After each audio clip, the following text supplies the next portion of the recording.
Yeah, so today, in the theme of Father's Day, we are talking about celebrating parental bonds. Be it the father who, your biological father, someone who played a father figure in your life. That is what we are celebrating and discussing today. Yeah. Yes. So paternal bonds. Yeah. Who acted? For me, it was my grandfather. Yeah, because I was born when my mom was still in high school and she had to go back to school, so akaniachia her dad. Actually, babake, like the wife to the brother, the firstborn. My mom is like the third.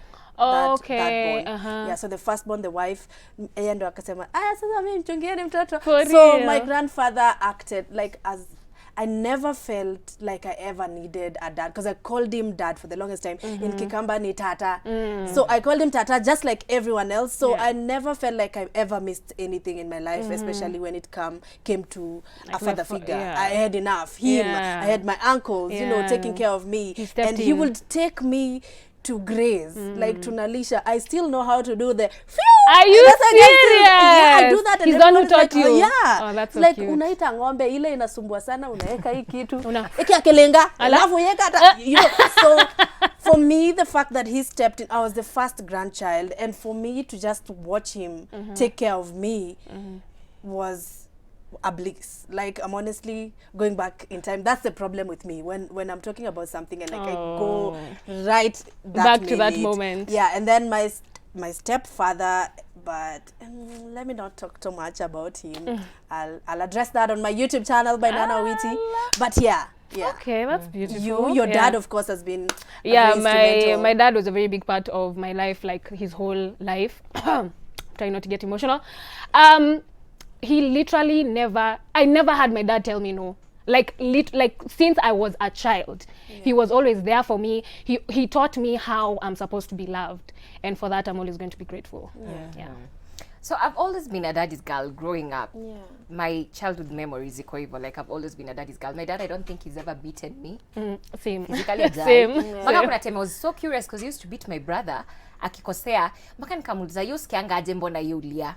Nikamwambia hebu ni nichune tu nisikie. I went and then I was so curious because my dad has never beaten me. But I think it's because I've always been mtoto mzuri. Unajua usifanye sifanyi. But now when my brother came for mix, ilikuwa boys are just rebellious into things because unajua mimi kwa msikichocha tunachocheka we get into doing it. So I've always been a daddy's girl, but growing up, life happens, you make different decisions and you just get into doing other things. So I moved out of home after high school.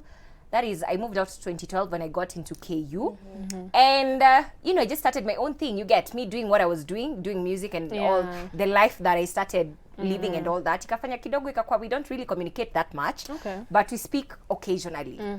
But ilikuwanga more of me doing my thing and not wanting opinion yake. Because I was like, I know whatever I'm doing is not right. But, I don't want to hear it. You get? Because I'm trying to just make my own thing. So, for me, ilikuwanga tu hivyo, but working on that. But I think it's a journey. I think father-daughter relationships are very important because sometimes it might sound very stereotypical when we say people who have daddy issues didn't have a father figure. And it's true. But these things are so subconscious. You know what I mean? It happens even without you knowing. That time you spend with your dad, that time your dad takes you for shopping, that time your dad does ABCD for you.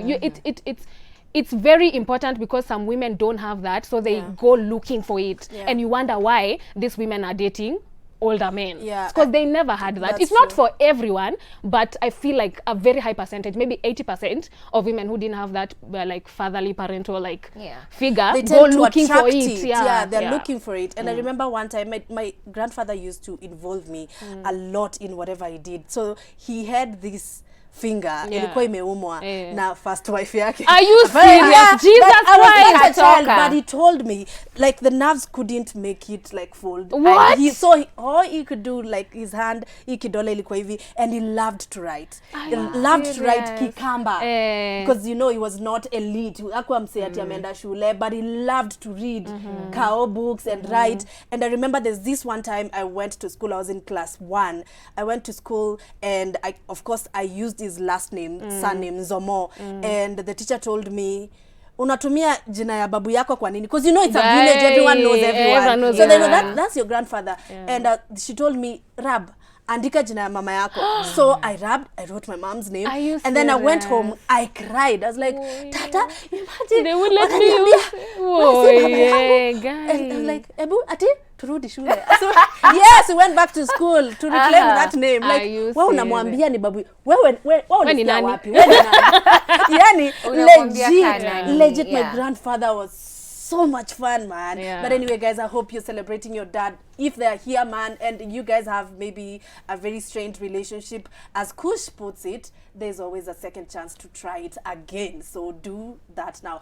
111 is the SMS line. Send those izo words, wishes, Father's Day. But we gotta move to the next segment of the show. It's time for Advice Sport.